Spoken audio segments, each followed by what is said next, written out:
Hello, my name is Ashley, and I come from Georgia in the United States of America. There, I studied international affairs and Chinese language. It has been my pleasure for the past 8 years to be able to teach students many different skills.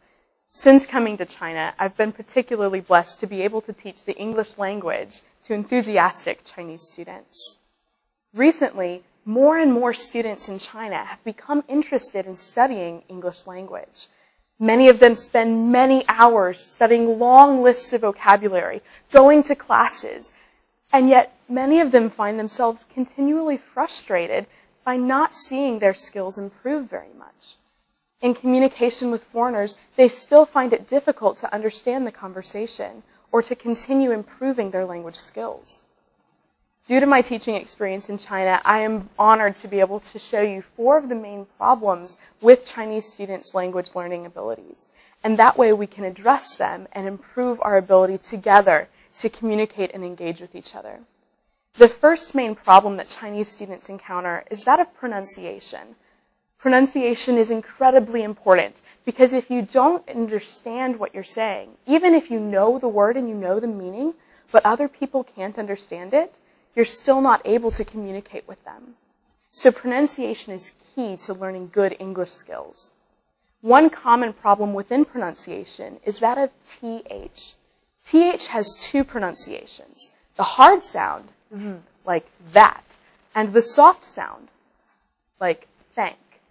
When pronouncing TH, it's very important to have your tongue in between your teeth so that you can clearly pronounce the TH sound. Practice with me as we join some of these TH words. That, these, thank, thrive. Another common pronunciation error is that of W, and additionally that of V. When pronouncing W, remember to keep your mouth in a circular position, like way, window, why. When pronouncing V, keep your top teeth touching your bottom lip, like view, vow, drive. After spending time practicing these important pronunciation skills, you no doubt will be able to communicate much more effectively. The second common problem Chinese students encounter with the English language is that of grammar. It's incredibly important to keep many concise grammar patterns in your mind at all times. So studying these patterns will help you as you're in conversations with people. The third common problem is that of listening. Unfortunately, many news stations and newspapers include complicated patterns, and they speak very quickly. So a better option for practicing your listening skills is perhaps finding some of these websites and varying which ones you use. For example, Voice of America, VOA, is a very good news source because it uses simple language and the speakers speak rather slowly, so it's easier for you to understand what is being said. In this way, with lots of practice in listening to different speakers talking about different subjects, you no doubt can improve your listening skills. The fourth common error is that of using words and phrases incorrectly. For example, a student of mine once said, "Look out, what a beautiful sight." What the student meant was, look out the window and look at the beautiful scene. However, the phrase, look out, actually means watch out or be careful. Because the student misunderstood what the phrase meant, the communication ability was impaired. So be careful when using these phrases to study what the actual phrase means. Another example is when we're saying yes. We can also say things like sure, or definitely, or absolutely. We can vary the different words and phrases that we use, and thus improve our communication skills. Finally, it's very important to maintain a regular daily practice in studying English. Making a study schedule is imperative to your ability to improve your skills on a regular basis.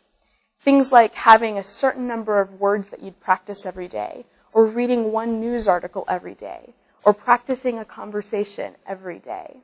Consistency is always key to success. So finally today, I want to introduce you to an excellent learning resource, a book that will help you study English and help people like me teach English.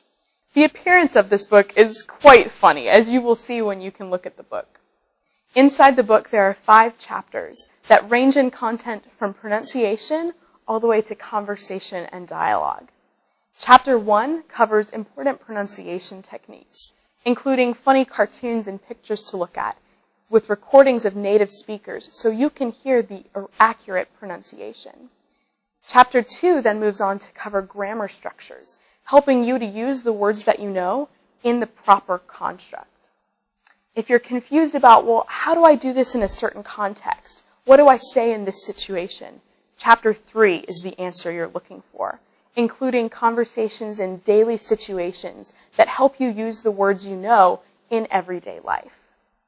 Then moving on, Chapter 4 helps you learn how to express your feelings and your opinions and your emotions, something that often is overlooked in language learning skills. So in this chapter, it helps you with certain sentence constructs that will easily allow you to express what you're thinking to the person you're speaking with. And then finally, after studying these 4 chapters, you are ready for Chapter 5 and to engage with conversation and dialogue. The conversations included in this book are very intense and varying, allowing you many opportunities to practice the English. If you're confused about what they may mean, the end of every conversation and dialogue includes an explanation so that you can be clear about what it is you're practicing. I have no doubt that if you study this book, you can greatly improve your English learning abilities. Enjoy!